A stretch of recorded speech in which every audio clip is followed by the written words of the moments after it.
I was growing up being told this: if you want to be dumb, you gotta be tough.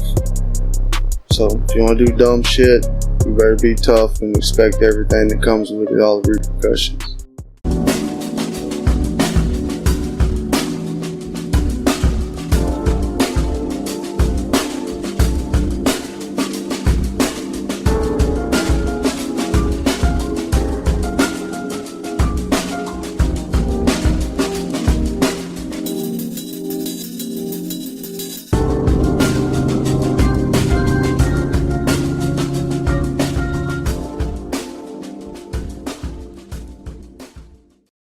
And you're listening to Third Coast Podcast, the best podcast in Central Louisiana.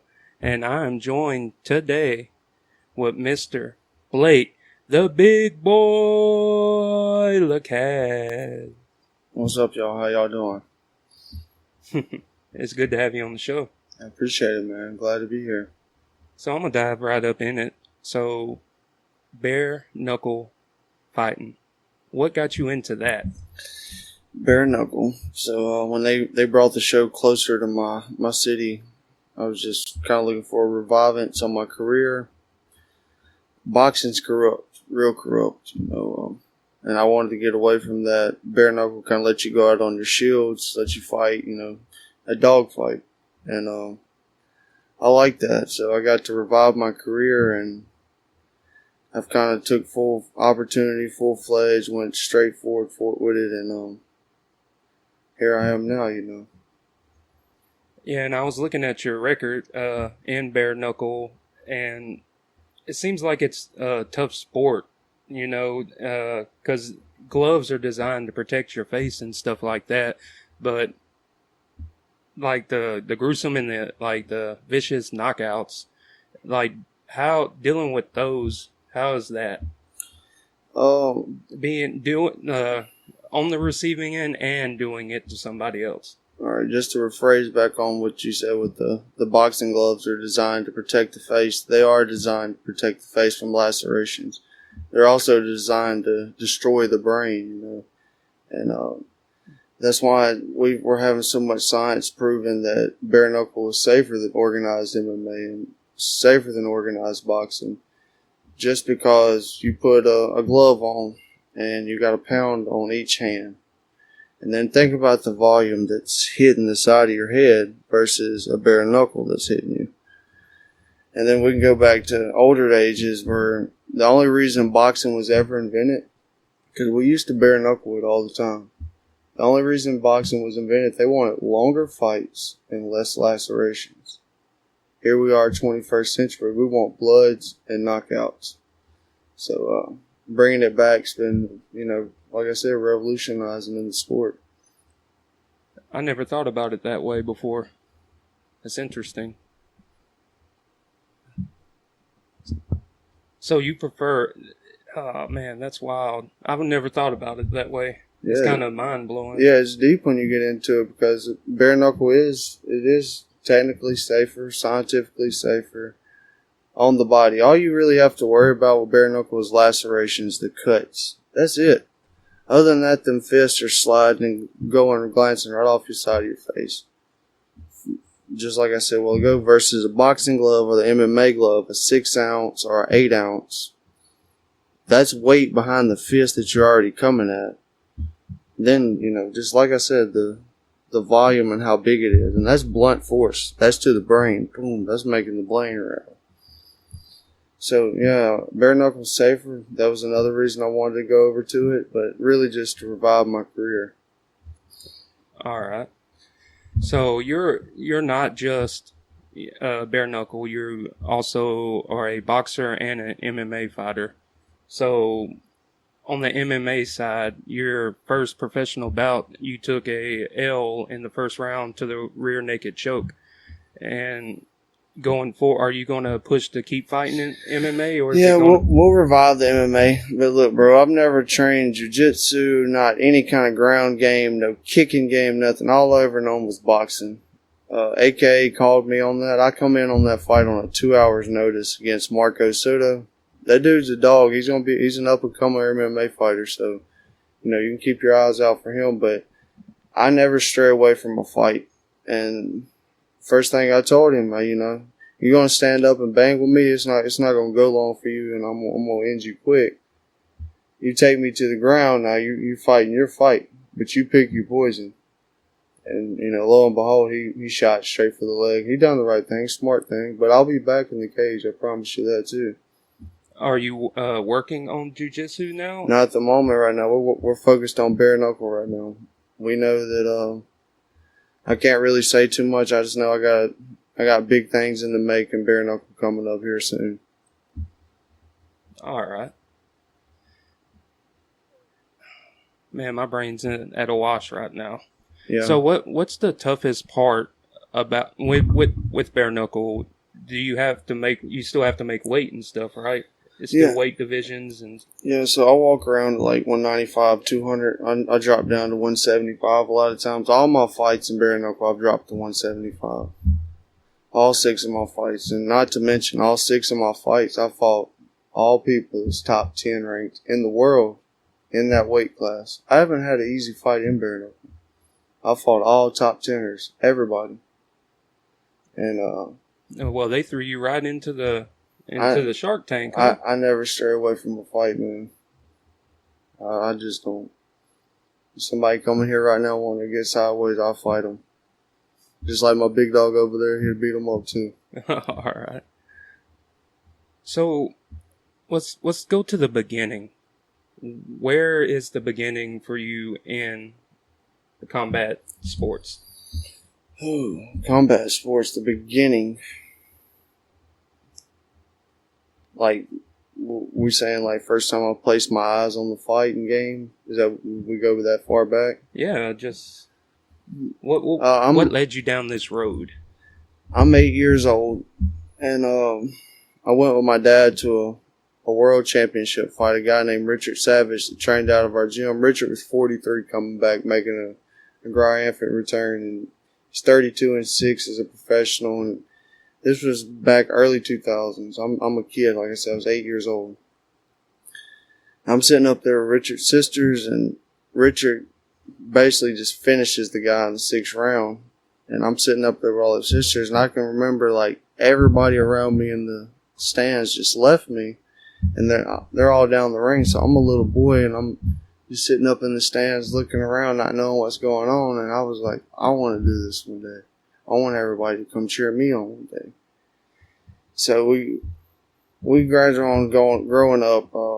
I went to 14 different schools, man. So I'm always the new kid at school. Always getting in a fight. Get to a school, I'm beating somebody up. They try me, push me, pull my hair, anything, I'm fighting. My dad took me to West Monroe Boxing Club. I just moved to West Monroe. I was there for 2 days, and I got in a fist fight. And I hurt this boy really bad. My dad took me to the West Monroe Boxing Club, said, you want to fight? We're going to fight, and we're going to do it the right way.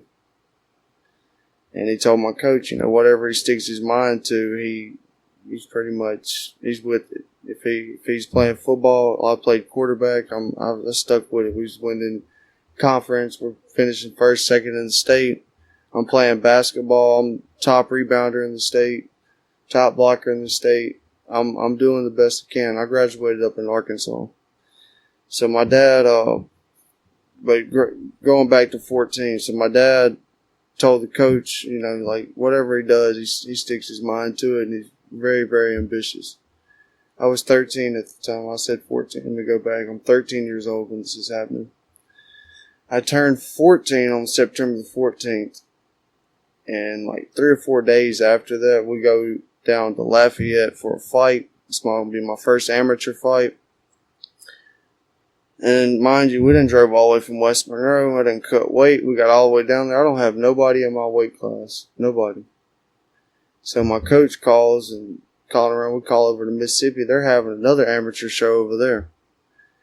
And yeah, we got somebody for Blake. So we leave from Lafayette, go all the way to Pearl, Mississippi in the same day. Left West Monroe, down to Lafayette, all the way up to Pearl, Mississippi. I had my first amateur fight. I fight this kid, he's like 20-1. He has 22 amateur fights. This is my first amateur fight. He's 17, I'm 13, or just turned 14, And I went at it, man. And I still have the big trophy at my house, fight of the night. You know, I lost the fight. I was a runner-up, but, like, it was a growing step for me. And that was, like, where fighting started right there. Boom. Next thing I know, a year later, I'm ranked number 3 in North America. That's Mexico, the United States, and Canada. I'm ranked number 3 at 175 pounds in the whole North America region. Like, I was making a name for myself. I placed 3rd twice in nationals, 5th once in nationals, and 3 nationals I went to. I got a lot of recognition, and man, I had a scholarship to play basketball and football. I'm 6'8". Everybody tells me all the time I should play basketball, but instead of going hooping and throwing the ball, doing either or, I was like, let's go fight. I'm gonna sign this pro contract, and I stuck with it, man. Like, it's been a long journey. 24 pro fights, 6 bare knuckle fights, 1 pro MMA fight. Like, it's been a long journey. Your professional record is 7-14-2, right? Yeah, it's technically now it's 8-14-2 8. now. Okay.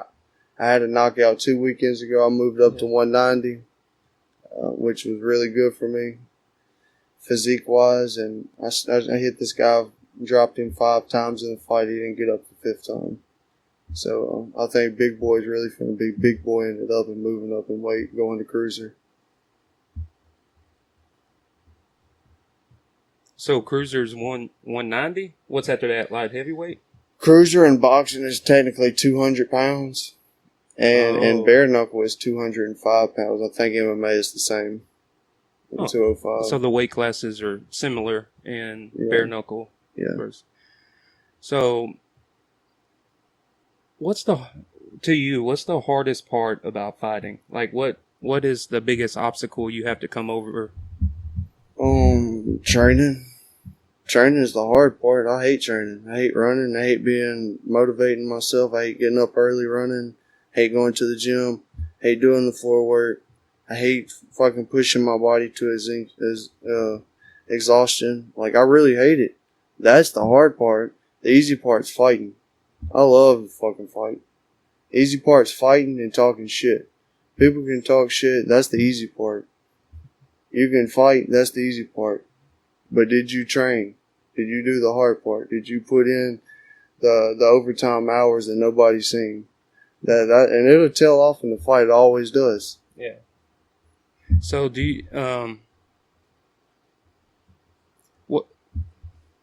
And specifically in the training, is it the weight cut or like because I know that what do you stand like walk around weight like? That's what I was saying earlier. I walk around varies. I mean, when I say varies, it really varies from 190 to 200. It really does. Oh, so if you stay, you wouldn't have to cut weight. No, then. I wouldn't. That's what I think I'm just gonna big boy it and just eat what I want, enjoy it, and train and be strong. I'm taking away from myself, cutting down to 175, man. Like, I'm already skin and bones as it is at 6'8". Why am I dropping and taking 20 pounds off to go fight and just taking away from myself before the fight ever starts? You know, a fight's makes a lot of sense. A fight's a fight, bro. Whatever's gonna happen is gonna happen. So, for sure, it's something me and my girl's been real big and adamant on here lately, and I'm going up in weight. We're not taking away from Blake no more. With going up in weight, does that change your approach in the ring? I mean, same approach always, killer instinct, but I think now I just take one extra headache off before the fight. I didn't have to cut weight. Because us fighters, bro, we got so many obstacles before the fight. From, like I was just saying, training yourself. It's a lonely sport. Only you can do everything. From training, from getting up and working, being a man, and doing your everyday life. If you got kids, you know, like you got to do everything right to be a fighter, and it's hard. But I guess only the strong survive, you know. And You can tell who's who. What's the worst injury that you have ever sustained in the ring? Yeah, the first time I sparred, bro. Very first time I sparred, Michael Wade, champ out of the ABO champ out of our gym, 154. He broke my nose. I still to this day, I was 13, 14 years old when he broke my nose, and I still have not even got my nose fixed to this day. Like, I just fight with a broke nose. It doesn't bother me. Never has. I just learned to deal with it, you know. Maybe you take the right hit and it might fix it. Yeah, for real. Maybe so. With and then with your height too, you standing at 6'6", you're one of the tallest fighters I've ever met before. Do you think that it's difficult at your height to fight some different opponents? I don't. I think like I said, with a fight's a fight. Whatever's gonna happen is gonna happen. Even when I look at fights from the outside, I'll see a taller guy, a shorter guy. I don't just always go for the taller guy just because I'm a tall guy, because I know a fight's a fight. I just kind of look for characteristics, and then I think being a tall guy gives us a huge benefit, only if you know how to use it, because reach is a big thing. Like, I'm big on boxing, and the art of boxing is hit and not get hit. So I got reach. If I can reach out there and hit you and you miss and miss and miss and miss, I think I'm doing boxing the right way, right? Yeah, your reach is 80 inches, right? Bro, my or reach is longer. It's longer. It's 82 and a half. We done it this last fight 2 weeks ago. 82 and a half. See, Google, your information was wrong. Or I think it was Tapology. I think that's what it was that I found your information on. Okay.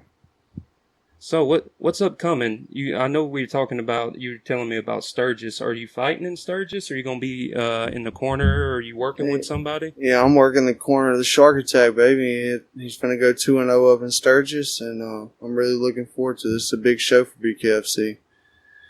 We'll be up there with 16,000 plus bikers on their bikes watching the fight, bro. The ring will be right in the middle of the venue, and they'll just be tracked in all the way around on their bikes, golf carts, and it's more like a movie scene. A lot of people's never seen. I've never seen it. It was the first show last year, and I was just I couldn't believe it. Did you fight last year? I didn't fight. I went up there and worked my buddy Zach Kalmus from Boston, my guy that I'm always training with. I'm back and forth from Boston with him. And he fought up there last year. He knocked his guy out in the first round. Didn't even go a full 2 minutes. It was over with.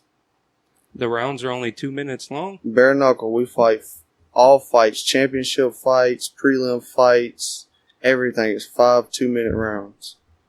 We're taking a lot more damage, like I was saying with the laceration, and you add an extra minute on that, bro, you have a lot more damage than you want. I can see one of the cuts on your eyebrow. Yeah, both eyes. I got cuts on both sides, man. If you look at me, you can tell I'm a fighter.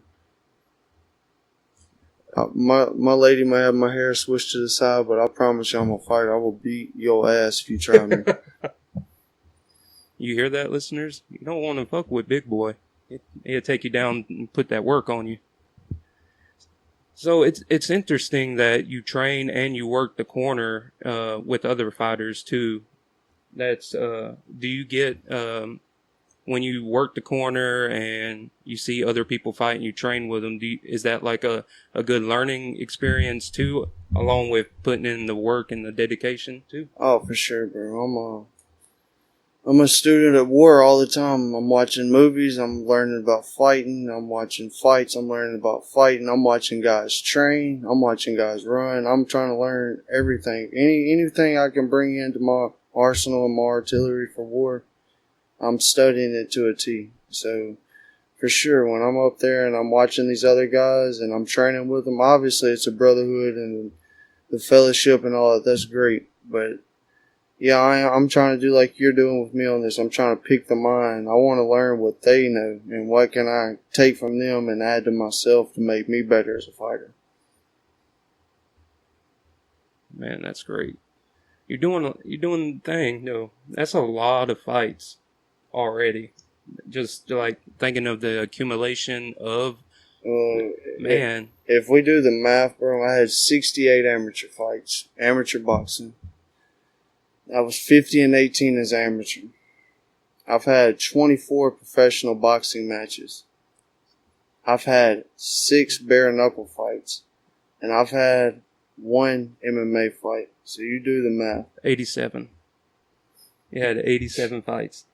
That is ridiculous. I think it's a little more than that, my brother. I think it's more than that. If I had 68, watch this. 68 plus 24 plus 6 plus 1. That's 99 sanctioned fights. I've had 99 sanctioned fights in my career. And this next one, you're about to hit 100. About fights. The only spoiler I can give you on this next one is this 100 sanctioned fight. I'm telling you, I'm gonna take the strap. That's all I can say. I'm gonna walk out with gold around my waist that night. But the news is coming. All right, so y'all make sure to like and subscribe and follow Blake, the big boy LaCaze, on Instagram, Facebook. You have a TikTok? No, okay. No more. Just Facebook and Instagram. And you can see some of his previous fights on YouTube and at AKA, their YouTube. So we talked about the negative. What is the funnest, like the happiest, like that gives you the most joy from fighting? Oh man, because it's a passion. You gotta like some of it. Yeah, bro. I guess you're trying to get me to be like happy, and I can't do it. I'm not gonna be a Debbie Downer. So here's the harsh reality about fighting. Before that fight ever happens, I know where I'm coming from. Okay, and it don't matter how it goes, win, lose, or draw. It really don't. It doesn't matter win, lose, or draw. I know what I'm going back to. So the harsh reality is, why can I get excited about anything? Or I have the memories for sure, but I'm like on a mission.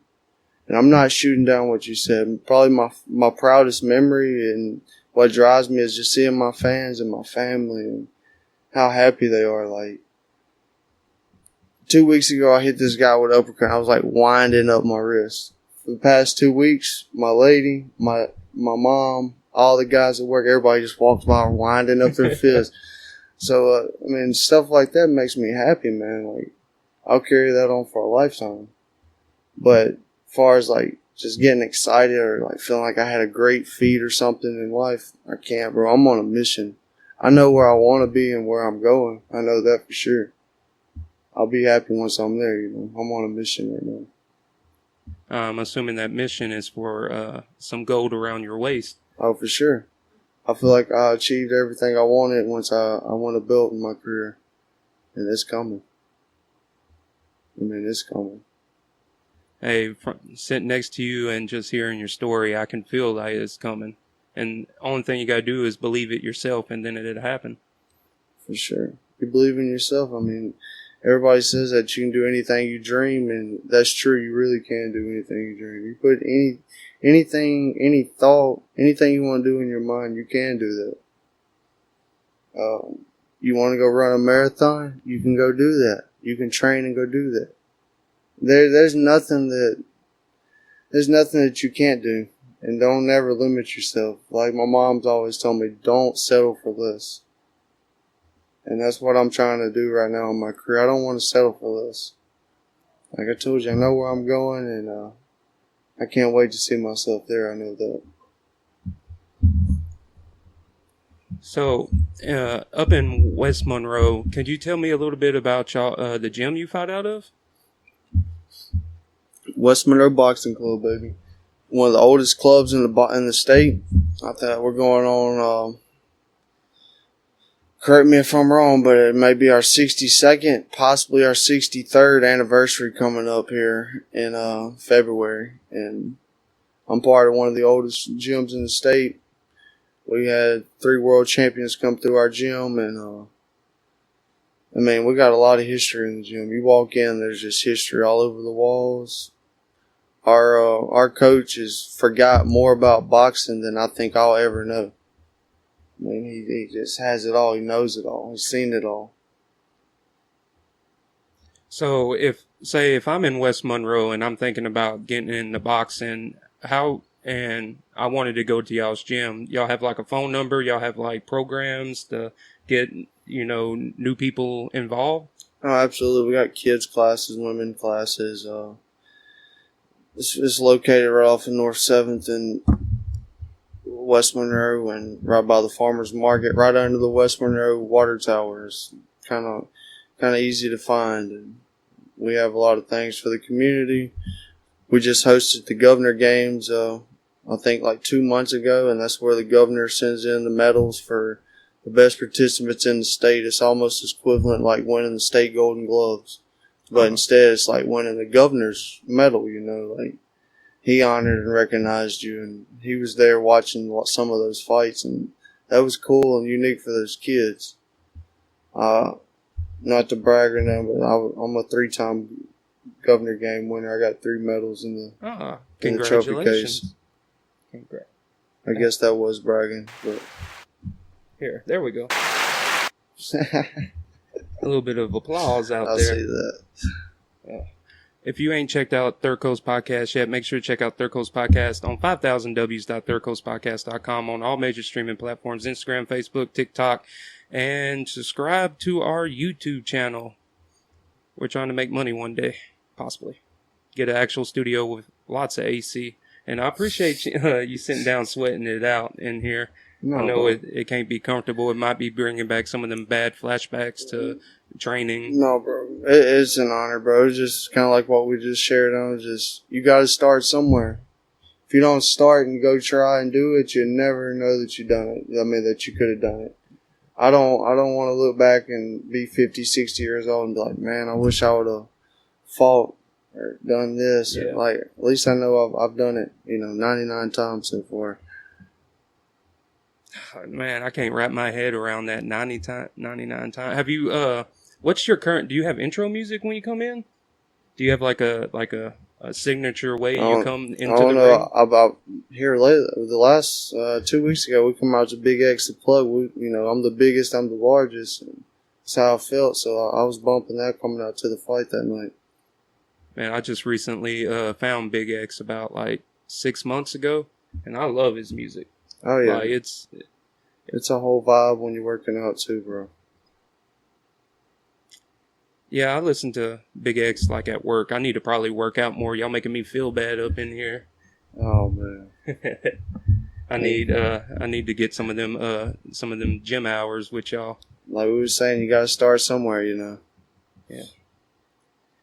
So, since we've covered most of the boxing stuff, besides boxing, besides fighting, do you have any other hobbies?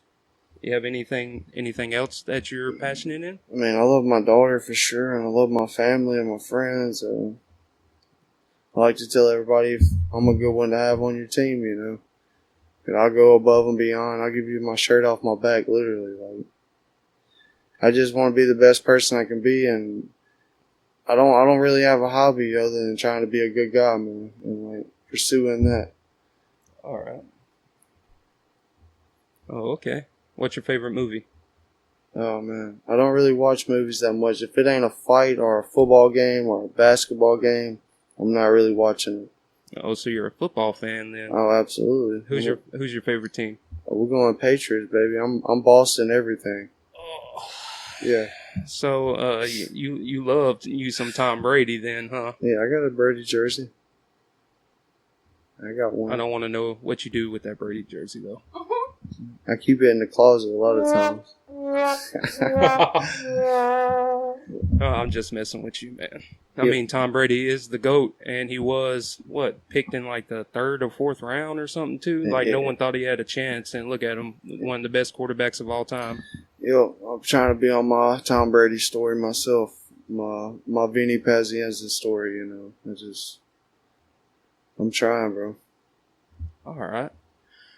Well, you got anything for me? Oh. You want to pick my brain a little bit? No, bro. I don't really pick people's brain because I'm not, I'll answer questions and stuff. I'm not not so much a talkative person. If you wanted to spar, I'd go as many rounds if you wanted to go, but no, I'm picking with you, bro. I don't. You communicate better in physical, Yes, physical language. Yes. Physical, organized violence, it's fun. Bro, how long you been doing the podcast? We've been running the podcast for 6 years. 6 years. Yeah, we just got into doing video 2 years ago. What's your biggest name person you've had on the podcast? I did a phone-in interview, me personally, right. Because it's not just me. I have a co-host too. It's me and Jacoby. Shout out Jacoby. Shout out Jacoby. He's on the boat right now, but probably the lead singer from Zebra. You know who that is? I don't. Randy Jackson. He's in the Louisiana Hall of Fame. Okay. And for music, and he's in the New Jersey or New York Hall of Fame. And that was my dad's favorite band growing up, and I listened to him, and I sent him a message one day just out of nowhere. It's like, hey, you want to do a phone-in interview on the podcast? And this was before we had video. We just did everything right here. And he said, yeah. And then I got my dad to sit in with the interview, and me and him picked apart Randy Jackson. Oh, bro. So that one's one of my favorite. And then probably we did live 200 in D-Max in New Orleans. And then we did 215 or 216 at Hell Yes Fest in New Orleans too, where we interviewed 6 different comedians in an hour. Wow.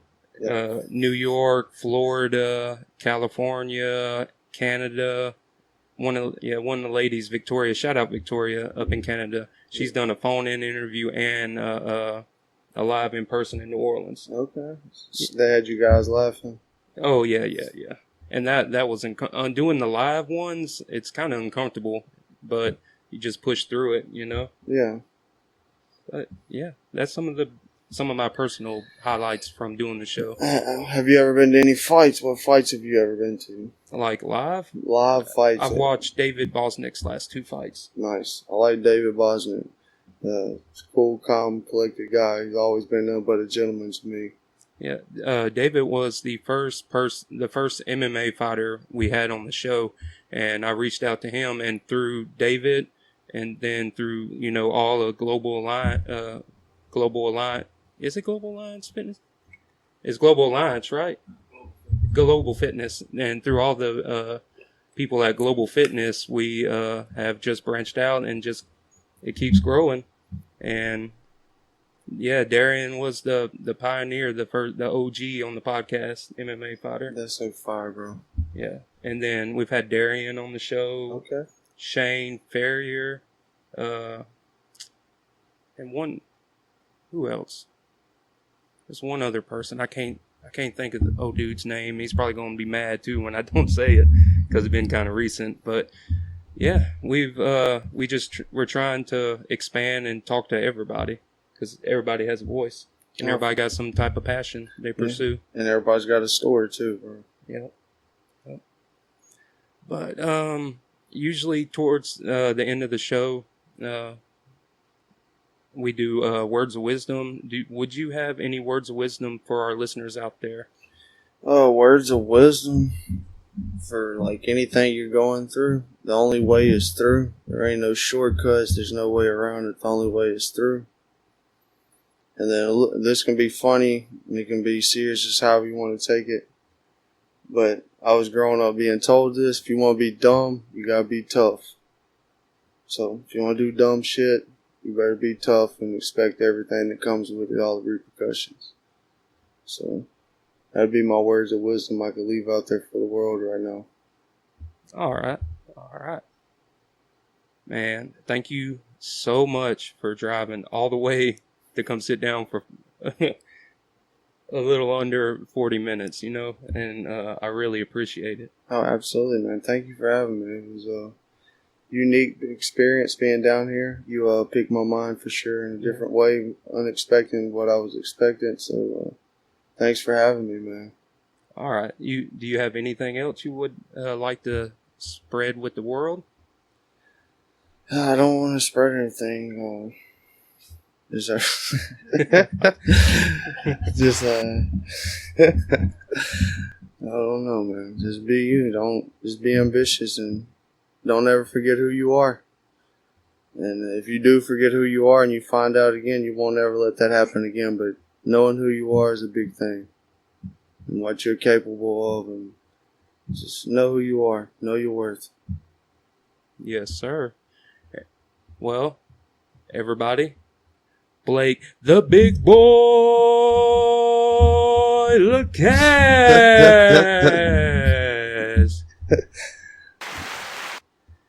And I'm Joe. What it do, Gators? And thank y'all for listening to this episode. We out.